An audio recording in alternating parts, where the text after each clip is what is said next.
안녕하세요. 네, 반갑습니다. 반갑습니다. 제가 이제 교회 목회 현장에서는 이제 손을 뗀 지가 꽤 오래된 셈입니다. 그랬더니 목회 감각이 없어졌어요. 오늘이 어린이 주일인데 어린이 주일인 생각을 못 했잖아요. 설교 준비하는데. 그래서 그냥 한 목사님한테 나중에 들으세요. 오늘 예배 드리면서 제가 눈 감고 해서 못 봐가지고 기도하신 집사님 얼굴을 못 봤어요. 근데 제가 기도할 때 참 은혜를 많이 받았어요. 참 기도 참 잘 준비하셨다. 그리고 우리가 높은 뜻 교회를 하면서 이렇게 하고 싶어하는 모든 일들이 이렇게 그 기도 속에 다 들어가 있는 것 같아서 이렇게 참 마음이 좋았습니다. 그리고 오늘 새 가족이 이렇게 20분이나 이렇게 교육받고 오늘 등록하신다 그러셔서 교회가 또 새싹이 돋는 것 같아서 참 기쁘고 감사합니다. 온 나라가 세월호 사건 때문에 중병을 앓고 있습니다. 세월호 사건은 그럴 만한 큰 사건입니다. 때문에 너무 충격이 크고 너무 슬픔이 크기 때문에 어떤 면에서는 좀 우왕좌왕하는 면도 있고 또 혼란스러운 면도 있어서 이럴 때 예수 믿는 사람은 이 사건을 어떻게 봐야 하고 어떻게 생각해야 하고 어떻게 행동해야 하는가를 한번 정리하는 것이 좋겠다 그런 생각을 했습니다. 세월호 희생자들을 위한 조문시설에 100만 명이 넘는 우리 사람들이 다녀갔다는 것을 보면 우리 국민들이 이 일을 얼마나 마음 아파하고 슬퍼하는가를 잘 알 수 있습니다. 이번 일을 통해서 직접적으로 피해를 입으신 분들과 그분들의 가족 위에 진심으로 우리 하나님께서 위로해 주시고 살펴주시기를 기대합니다. 또 기도합니다. 저는 오늘 설교를 준비하면서 부족하지만 목사의 눈으로 그동안 배우고 제가 가졌던 믿음의 눈으로 이 사건을 한번 정리해 보는 게 좋겠다 하는 생각을 했습니다. 여러분들에게도 이 설교가 여러분의 생각과 삶을 정리하는 데 도움이 되었으면 좋겠습니다. 첫 번째 생각해 보려고 하는 것은 이 세월호와 같은 이 끔찍한 사고가 생기게 된 원인입니다. 원인을 정확히 파악하고 원인을 정확히 아는 것이 정확한 해결 방법을 찾는 일에 도움이 되기 때문입니다. 성경은 이 세상에서 일어나는 모든 치명적인 문제들, 그것을 성경은 사망이라고 표현합니다. 치명적인 문제들의 원인을 단 하나로만 설명합니다. 그것을 죄라고 얘기합니다. 죄 싹슨 사망이다. 그러나 이렇게 접근하면 믿음 없는 사람들은 참 뜬구름 잡는 식으로 쉽게 생각하네 라고 생각할는지 모르지만 한번 깊이 꼼꼼히 생각해 보면 이 말씀이 언제나 정답입니다. 모든 문제의 원인 속에는 여러분 죄가 있습니다. 죄가 없으면 문제 없습니다. 죄가 없으면 이 세상에 아픔 없습니다. 죄가 없으면 이 세상에 사고 안 생깁니다. 모든 문제의 근본적인 뿌리는 죄입니다. 그리고 또 성경은 그 죄의 원인을 한 번 더 설명합니다. 사망의 원인은 죄인데 죄의 원인은 무엇인가 라고 얘기할 때 욕심이라고 풉니다. 욕심이 잉태한 즉 죄를 낳고 죄가 장성한 즉 사망을 낳느니라. 이건 굉장히 중요한 일입니다. 이번 세월호의 사건도 이 말씀과 정확히 일치합니다. 법과 규칙의 미비, 그리고 훈련의 부족, 그리고 책임감의 결여 등이 이번 사건의 직접적이고 결정적인 원인이 되었습니다. 그러므로 그와 같은 것들을 이번 기회에 다시 한번 점검하고 다시는 그와 같은 일들이 일어나지 않도록 조심하고 훈련하는 일은 매우 중요한 일입니다. 그리고 잘못에 대한 정확한 규명을 하고 책임을 묻는 일도 중요한 일입니다. 그러나 여러분, 그것만으로는 부족합니다. 사람들은 그런 것들을 잘하면 다시는 이런 사고가 일어나지 않을 것처럼 생각하고 믿습니다. 그러나 여러분, 불행하게도 사실은 그렇지 않습니다. 보다 근본적인 원인이 있기 때문입니다. 여러분, 법규를 잘 이해하지 못한 것, 지키지 못한 것, 무책임한 것, 이런 것들은 이 사고의 직접적인 원인이었습니다. 그러나 그것이 근본적인 원인은 아니었습니다.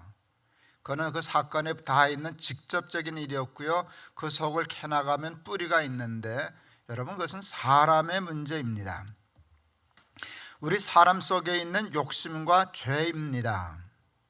아이가 시궁창에 빠져서 옷을 더럽혔습니다. 그랬을 때 옷만 갈아입히는 부모는 없습니다. 옷만 갈아입히면 아무리 깨끗한 옷이라고 해도 다시 금방 더럽혀지기 때문입니다. 시궁창에 빠진 아이는 옷을 갈아입히기 전에 먼저 목욕을 시켜야 합니다. 몸이 깨끗해야 옷을 깨끗하게 보존할 수 있습니다. 시스템, 구조, 어떤 법칙, 규율, 이런 모든 일들은 옷과 같습니다. 옷이 깨끗해야 됩니다. 깨끗한 옷 갈아입혀야 됩니다. 그런데 사람이 잘못됐는데 시스템이 어떻게 유지되겠습니까? 규례와 법칙이 어떻게 지켜지겠습니까? 모든 일의 근본적인 문제는 사람입니다. 많은 사람들이 재발 방지를 이야기합니다. 약속도 합니다. 그러나 언제나 이 일은 재발됩니다. 사람들은 말만 하고 그것을 지키려고 하지 않아서 그렇다고 생각합니다. 그리고 무책임하게 그냥 넘어가려고 그렇게 말만 해서라고 생각하는 경우가 많습니다. 물론 그런 면도 있습니다. 그러나 그렇지 않은 경우도 있습니다. 정말 조심하려고 하는데 정말 이런 사고가 재발되기를 바라는 사람이 세상에 어디 있겠습니까? 그런데도 불구하고 이 일은 재발됩니다. 세월호 같은 사건이 전에 있었습니다. 우리가 잊었기는 하지만 전에도 있었습니다. 그리고 지금 생겼습니다. 앞으로는 안 생기겠죠? 희망사항이지만 그것은 불가능한 희망사항입니다. 우리가 반성적인 의미에서 우리나라의 이 고질적인 문제를 비판하고 그럽니다. 그런데 여러분, 이런 일은 우리나라만 생기는 일이죠? 그렇지 않습니다. 사람 사는 나라는 다 생깁니다. 정도의 차이는 물론 있습니다. 어느 정도 좀 덜한 나라가 있고 더한 나라가 있고 심한 나라가 있는 건 사실입니다. 그 폭을 줄이는 것은 사람의 노력으로 가능하지만 이런 사건과 사고가 완벽하게 해결될 수 있는 나라는 여러분, 예수님 오실 때까지 이 세상에 실현 불가능한 일입니다. 왜냐하면 사람이 그렇지 못합니다. 사람이 불완전하기 때문입니다. 우리가 죄인이기 때문입니다. 여러분, 그렇기 때문에 이런 일은 언제나 일어나는 일입니다. 노력을 포기할 수는 없지만, 그러니까 소용없어, 그냥 다 그렇게 되는 거야 하고 자포자기하자는 얘기가 아닙니다. 옷 갈아입혀야죠. 조심해야죠. 훈련해야죠. 책임을 물어야죠. 그러나 그러면 좋은 세상이 될 거다라고 하는 건 너무 지나친 낭만주의입니다. 낙관입니다. 자신의 인간의 한계를 알아야 됩니다. 이 세상이 어디까지 좋아질 수 있는가를 알아야 됩니다. 우리 기독교에도 여러분 법이 있습니다. 율법이 있습니다. 그 율법은 규칙이며 시스템입니다. 그 율법은 사람이 만든 게 아닙니다. 하나님이 주신 것입니다. 그것으로 보다 나은 세상을 만들 수 있습니다. 보다 좋고 나은 안전한 세상을 만들고 살라고 하나님이 율법을 주셨습니다. 그런데 여러분, 그럼에도 불구하고 그것만으로 좋은 세상을 만들 수는 없습니다. 그것은 하나님이 주신 율법이 불완전하기 때문이 아닙니다. 율법은 완전합니다. 그런데 그 율법을 지켜야 하는 우리 인간이 불완전합니다.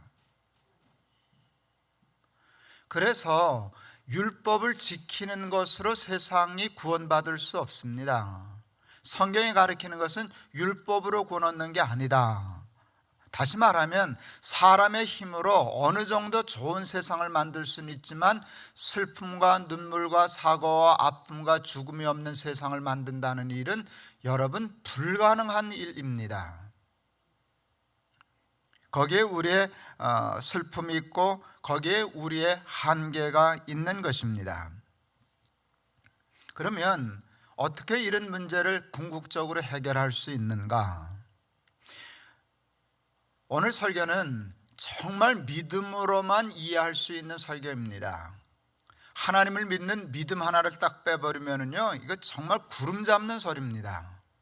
정신 나간 사람들의 소리 같아 보여질 것입니다. 그러나 저는 모든 문제의 해결이 복음에 있고 믿음에 있고 하나님에 있다고 정말 저는 믿습니다. 이번 이 엄청난 슬픔과 사고를 당하면서 아무리 생각해도 구원은 하나님밖에 없습니다. 모든 사고와 슬픔과 죽음에서 우리를 구원해 주시고 살려내 주시고 궁극적인 문제의 해결을 해 주실 분은 예수 그리스도 우리 주 하나님밖에 없습니다. 아무리 슬퍼해도 문제 해결되지 않습니다. 아무리 분노해도 문제 해결되지 않습니다. 모든 문제의 궁극적인 해결은 십자가와 구원과 부활과 영생과 하나님 나라입니다.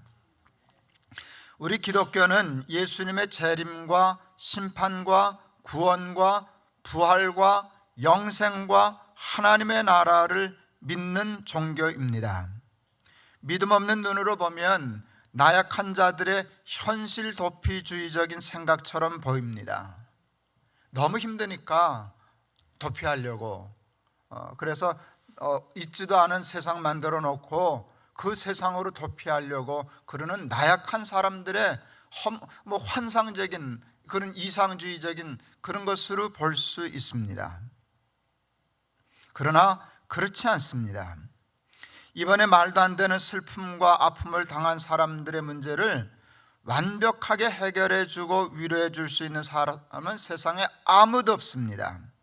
함께 아파하고 함께 분노하는 것이 조금 도움은 됩니다. 그리고 우리가 사람이라면 그 아픔에 동참해야 되고 분노해야 되고 슬퍼해야 되고 아파해야만 합니다. 그러나 그러면서도 알아야 할 것이 있습니다. 착각하면 안 되는 것이 있습니다. 그것으로 문제가 해결되지는 않습니다. 우리가 그런다고 슬픔을 당한 자들의 슬픔이 없어지지 않습니다. 우리가 분노한다고 그들의 분노가 줄어드는 것 아닙니다.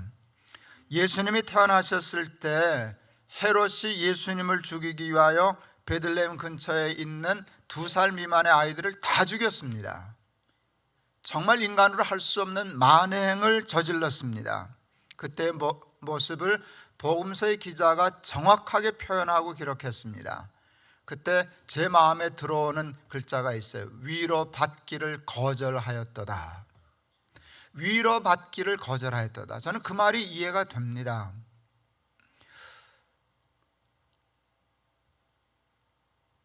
저도 분향소에는 다녀왔습니다. 사실은 안산을 가고 싶었습니다. 진도도 가고 싶었습니다. 가서 가족들을 한번 만나면 좋겠다는 생각을 했는데 생각해 봤어요. 가서 뭐라 그러냐? 가서 뭐라고 말을 할 수 있냐? 예, 100만 명이 다녀갔다고 그들의 슬픔이 조금 위로를 받습니다. 그러나 절대로 해결되지 않습니다. 이 상황은요, 사람들, 그 부모들이나 가족들의 마음은요, 위로받기를 거절하는 상태입니다. 그런 상황입니다. 희생자들이 참 불쌍합니다. 어린아이들이 그 바닷속에서 죽어간 생각하면 생각도 하기 싫습니다. 힘듭니다. 그런데 그들 죽어간 아이들, 희생당한 아이들, 사람들, 일반인들보다 더 크게 걱정되는 사람은 살아있는 사람입니다. 죽음은 참 아프지만 죽음은 어떤 면에서 또 하나의 축복입니다. 끝을 낼 수 있으니까. 끝을 낼 수 있으니까 그나마 또 위로가 됩니다. 산 사람은 그러니까 앞으로 몇십 년은 더 살아야 되는데 그 삶을 어떻게 살아야 할까? 이게 정말 막막합니다. 어떻게 하면 극복하고 어떻게 하면 본래의 삶으로 돌아가게 할 수 있을까? 참 막막합니다. 솔직히 사실을 말씀드리면 그런 일은 일어날 수 없습니다. 세상에 있는 어느 누구도 어떤 것으로도 그것은 해결되지 않습니다. 돈 참 힘이 있습니다. 옛날 어른들 재밌대요. 산모가 애 낳을 때 애 안 나면 애 빨리 나오게 하는 주술적인 방법이 뭔지 아십니까? 산모 앞에서 그 엽전을 흔드는 겁니다. 돈 소리 듣고 얼른 나오라고. 돈이 그렇게 좋은 겁니다. 그게 얼마나 재밌습니까? 세상에 돈 싫어하는 사람이 어디 있겠습니까? 돈은 엄청난 힘을 가지고 있습니다. 세상에 돈만큼 큰 힘을 가지고 있는 것이 그다지 많지 않습니다. 온 세상 사람들을 다 미치게 만들지 않았습니까? 오로지 그 하나만 바라보게 하지 않았습니까? 그런데 세상에 아무리 많은 돈으로도 이 슬픔은 해결하지 못합니다. 이 아픔은 절대로 해결되지 않습니다. 세월이 약이라고 그럽니다. 세월도 제법 힘이 있어서 세월이 지나면 조금 잊어버릴 수는 있습니다. 그러나 이 문제는 이 정도의 문제가 되면 세월이 가도 해결되지 않습니다. 이건 세월이 간다고 해결이 되는 문제가 아닙니다. 아무리 생각해도 세상엔 방법 없습니다. 그래서 그들이 더 아픕니다. 죽은 아이들도 죽은 사람들도 마음이 무척 아프지만 저는 산 부모들, 살아있는 가족들이 훨씬 더 마음이 아픕니다. 그런데 뜻밖의 당연한 일이지만 희생자 가족들 중에 벌써 이 문제를 극복하고 일어선 사람들이 있습니다. 누굴까요? 공부 잘한 사람, 돈 많은 사람, 출세한 사람, 성공한 사람? 아닙니다. 예수 믿는 사람입니다. 유일하게 예수 믿는 사람만이 거기서 벗어납니다. 희생자 중에 김정민이라는 학생이 있습니다. 사망자로 판명이 났는지 아직 실종자로 남아있는지 그것은 모르겠습니다.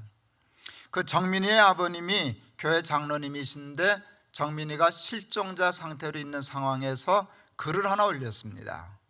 그 글들이 SNS를 통해서 많이 유포되고 있습니다. 많은 사람들이 감동을 받고 있습니다.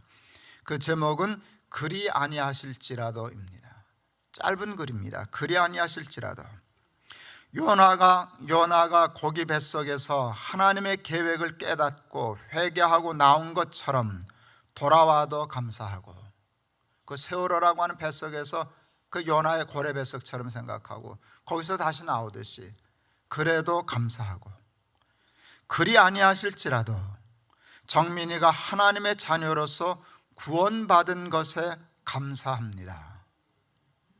여러분, 어떻게 감사라는 단어를 쓸 수 있습니까? 그분이 자식을 잃었는데, 가장 비참한 방법으로 자식을 잃었는데, 그리고 그 문제가 아직 해결되지도 않은 상태인데 어떻게 그 자리에서 그분이 감사라는 말을 입에 올릴 수 있습니까? 마음에 없으면 쓸 수 없는 단어입니다. 절대로 가식적으로는 쓸 수 없는 언어인데 감사하다는 표현을 씁니다. 돌아오면, 기적이 일어나면 감사하겠죠. 그건 누구나 하는 일입니다. 그는 누구나 할 수 있는 감사이기 때문에 이해가 됩니다. 그런데 그리 아니하실지라도 정민이가 예수 믿고 구원 얻은 것 감사합니다.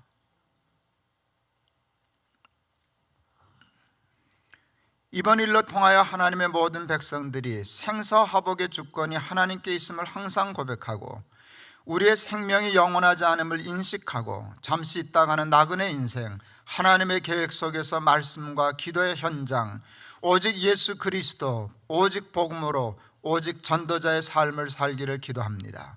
모두들 기도해 주셔서 감사합니다. 그 장로님이 자식을 잃어버린 비통함을 이겨낼 수 있었던 것은 기독교의 복음 때문이었습니다. 그 복음은 예수 그리스도의 십자가와 구원과 부활과 영생과 하나님 나라의 삶이었습니다. 사람들은 십자가에도, 다시 말해 복음을 우습게 생각하지만 여러분, 우리들까지 그렇게 생각하면 절대로 안 됩니다. 내가 복음을 부끄러워하지 아니하노니 이 복음은 모든 믿는 자에게 구원을 주시는 하나님의 능력이 됨이라. 첫째는 유대인에게요, 또한 헬라인에게로다. 복음에는 하나님의 의가 나타나서 믿음으로 믿음에 이르게 하나니 기록된 바 오직 의인은 믿음으로 말미암아 살리라. 저는 목사입니다. 제가 이 사건을 적었을 때 정말 그 정민이 아버님, 그 장로님이 하신 것처럼 전도자로서의 삶을 더 열심히 살아야 하겠구나.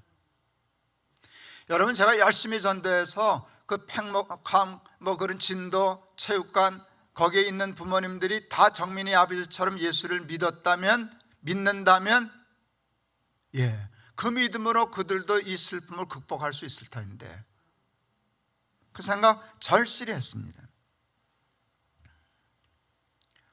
세상의 어떤 방법으로도 삶의 문제는 해결되지 않습니다.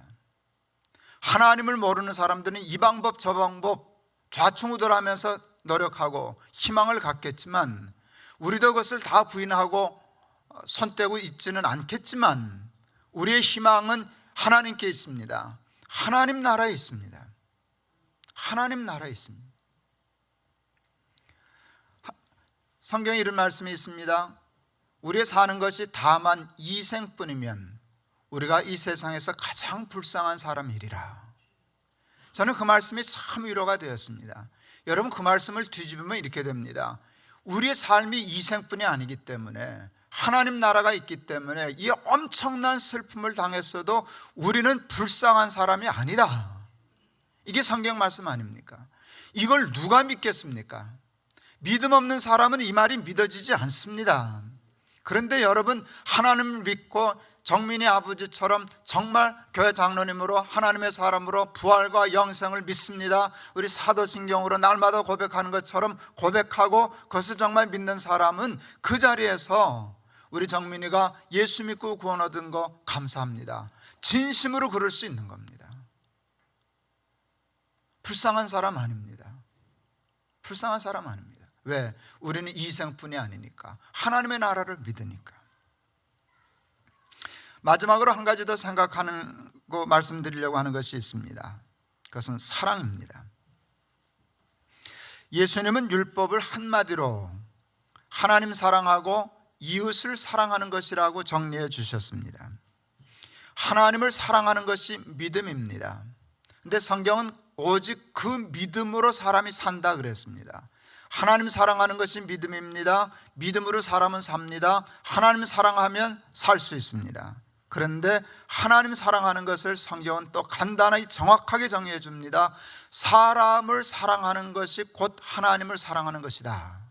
그러니까 여러분, 구원, 믿음, 하나님 사랑, 사람 사랑이 한 줄로 엮여 있습니다. 제가 얘기하는 거 지금 알아들으시는 중이시죠?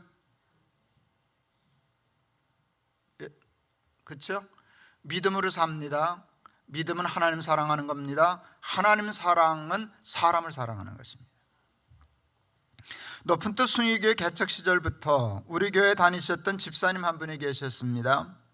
지금은 하나님이 부르셔서 하나님 나라에 가 계시는데, 그분의 이름은 오영란 집사라는 분입니다. 오 집사님은 김천에서 설렁탕집을 운영하셨습니다. 높은 뜻 숭의교회 개척되고 얼마 되지 않아서 주일 예배 끝나고 문 밖에 서서 교인들과 인사하는데 어느 집사님 부부가 와서 악수하면서, 목사님 이번 주일날 김천 오시죠? 제가 김천 집회 약속을 해서 가기로 했던 주간입니다. 제가 어느 교회 가기로 했습니다. 제가 김천에서 다니거든요. 김천에 오시면 우리 집 한번 들러주실래요? 하고 명함을 주셨어요. 그랬더니 그 명함에 고령 설렁탕이라고 있었어요. 제가 가겠다고 약속했습니다. 그리고 집회하는 교회 목사님에게 하루 저녁은 내가 그 집 가서 식사하겠다 허락을 받고 제가 갔습니다. 왜 갈게요? 그 집에 왜 갈게요? 계속 교회 잘 다니시라고 갈게요? 그만 다니시라고 갈게요? 그만 오시라고. 이게 뭐 하는 짓이냐고. 김천에서 서울이 어딘데, 토요일날 밤늦게까지 장사하고 새벽같이 일어나서 차 몰고 기계올 만한 위험도 하고 너무 지나친 일이니까. 또 김천에 있는 교회와 목사님들 얼마나 낙심하겠냐고. 여긴 교회가 없냐, 서울까지 가냐, 그러지 않겠냐. 그래서 가까운 교회 가시라고. 그건 아무리 생각해도 지나친 일이라고 그 얘기 하려고 가기로 했어요. 이 똑똑한 집사님이 내가 무슨 말 할지를 다 알고 계셨어요. 갔더니 내가 말을 꺼내기 전에 선수를 치셨어요. 목사님, 저는 미식가입니다. 그렇게 얘기했어요. 어디 음식이 맛있다 그렇게 하면 경주도 가고요, 서울도 갑니다. 저는 밥 먹으러 서울도 가는 여자입니다. 제 마음에 드는 예배 드리러 왜 서울 못 갑니까? 뭐라고 할 말이 없었어요. 밥 먹으러 서울 온다는데 예배 드리러 왜 못 오냐는데 할 말이 그도 그렇겠더라고요. 그래서 멍했습니다.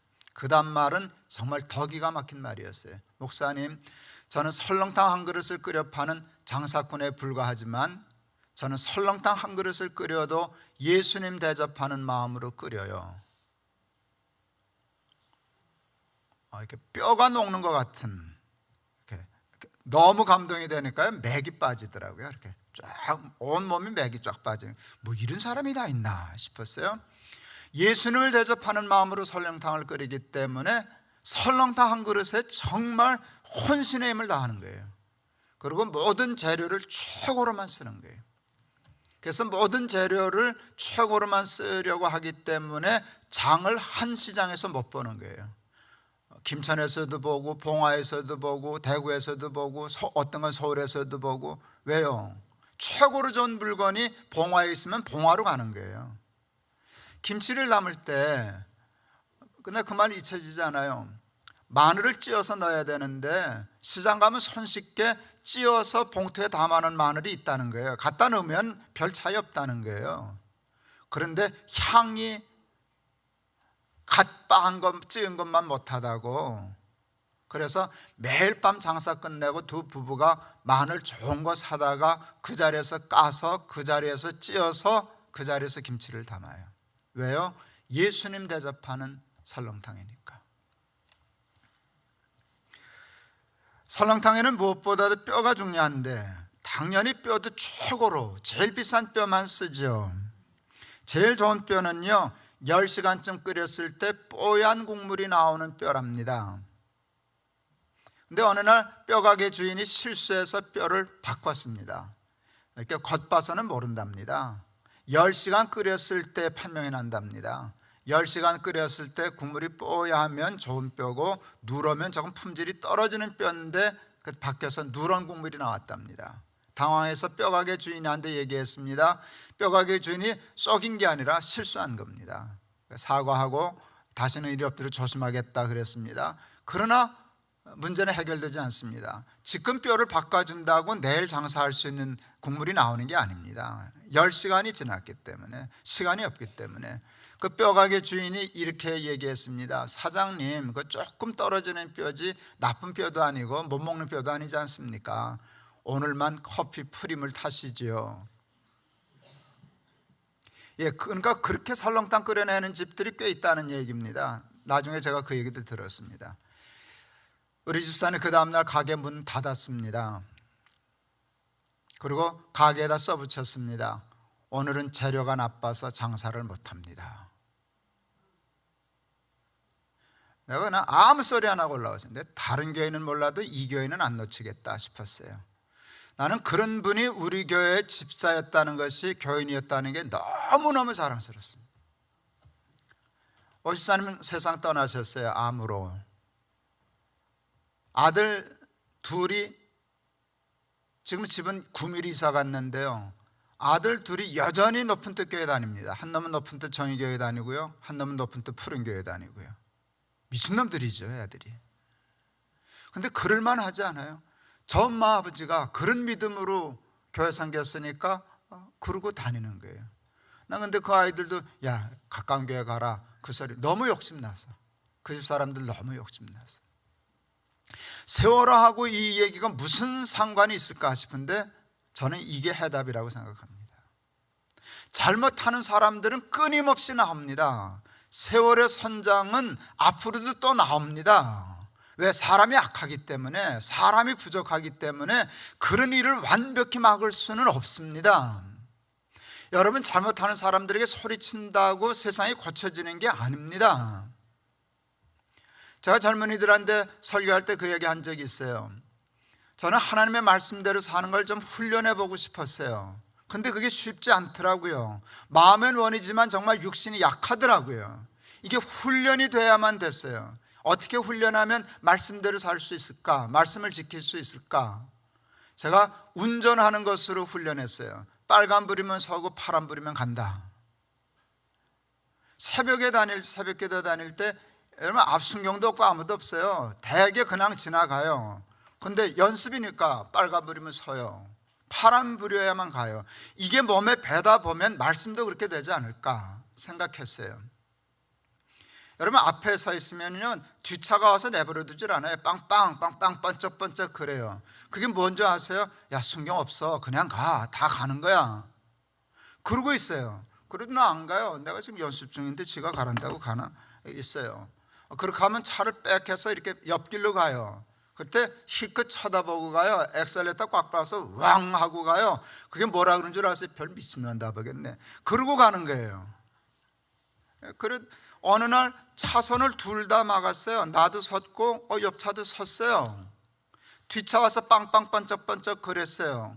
이 차 안 가셨어요? 이 차도 안 가셨어요? 그러니까 이 차도 못 가셨어요.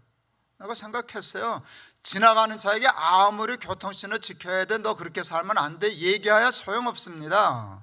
내가 그렇게 살아야 됩니다. 그렇게 사는 사람들이 세상의 길을 막아야 됩니다.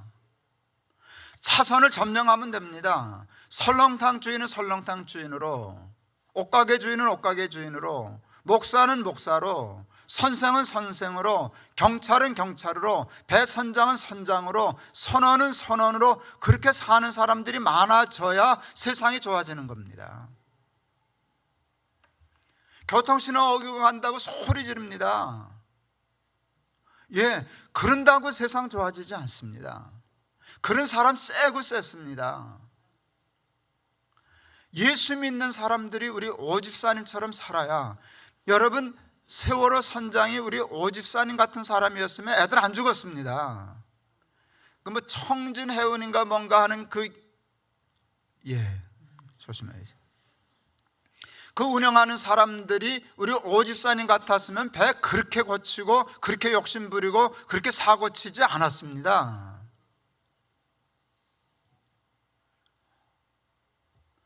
무슨 일을 하든지 죽게 하듯 하고 사람에게 하듯 하지 말라. 무슨 일을 하든지 마음을 다하고, 마음을 다해서 죽게 하듯 하고 사람에게 하듯 하지 말라. 우리 오집사님은 하나님을 믿는 사람이었습니다. 하나님을 믿기 때문에 하나님을 사랑했던 사람입니다. 하나님 보이지 않는 하나님 사랑하기 위해서 그는 생각한 게 간단합니다. 나는 설렁탕 장사야. 내 설렁탕 먹는 손님을 하나님이라고 생각하고 사랑해야지. 제일 좋은 것 대접해야지. 정성껏 끓여 대접해야지. 그분이 한 것은, 예수 믿고 한 것은 설렁탕 잘 끓인 것밖에 없어요. 근데 그게 전부였어요. 예수님 승천하실 때 예수님의 제자들은 예수님 그렇게 가시면 이스라엘 나라는 언제 회복됩니까? 제자들은 이스라엘 나라의 회복을 기다렸어요. 그런데 예수님은 하나님 나라의 회복을 기다렸어요. 이스라엘 나라의 회복을 통하여 하나님 나라가 이 땅에 오지는 않습니다. 그러나 하나님 나라가 회복되면 이스라엘 나라는 자동으로 회복됩니다. 그래서 예수님 말씀하십니다. 너희들 하나님 나라의 증인이 되거라. 오직 성령이 내게 임하시면 너희가 권능을 받고 예루살렘과 온 유대와 사마리아와 땅끝까지 이르러 내 증인이 되리라. 아파하는 거 필요합니다. 위로하는 거 필요합니다. 분노하는 거 필요합니다. 잘못하는 사람들의 잘못을 지적하는 거 중요합니다. 근데 그것과 비교할 수 없는 일은 오집사님처럼 사는 겁니다. 우리가 그거는 해놓지 않고 남자 못한다고 소리만 지른다고 세상 절대로 좋아진 일이 없습니다. 무슨 일을 하든지 마음을 다하여 죽게 하듯 하고 사람에게 하듯 하지 말라. 하나님을 사랑하고 이웃을 사랑하는 믿음으로 구원받고 세상을 하나님 나라로 만들어가는 저와 여러분들이 다 될 수 있기를 주의 이름으로 축원합니다. 기도하시겠습니다.